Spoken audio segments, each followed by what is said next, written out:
तर मुंबईमध्ये मराठी महापौर होऊ द्यायचा नाही हा भाजपचा अजेंडा असल्याची टीका संजय राऊतांनी केली आहे। हे वातावरण निर्माण करण्यासाठी भाजपने कृपाशंकर सिंह यांची नेमणूक केली आहे। भाजप आधी वातावरण निर्मिती करतं आणि चाचपडून पाहतं असंही राऊत यावेळी म्हणाले। तर त्यांनी मुंबईमध्ये मराठी माणसाच्या डोक्यात दगड घालायचं ठरवलंय असाही घणाघात संजय राऊतांनी केलाय। बघा, भाजपचं ठरलंय की मुंबईत किंवा अन्यत्र मराठी महापौर होऊ द्यायचा नाही, हा भाजपचा अजेंडा आहे। आणि भाजपने त्यासाठी कृपाशंकर सिंगची नेमणूक केली, हे वातावरण निर्माण करण्यासाठी। कृपाशंकर सिंग हे भाजपचा बोलका पोपट आहे, बोलका पत्थर आहे, बरं का। आणि भारतीय जनता पक्षाचे कारस्थान आहे।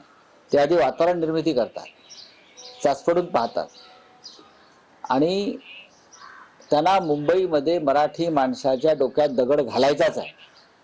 त्यांनी ठरवलंय की मुंबईमध्ये मराठी माणसाचं डोकं फोडायचं, दगड घालायचं, डोक्यावर खतम करून टाकायचं।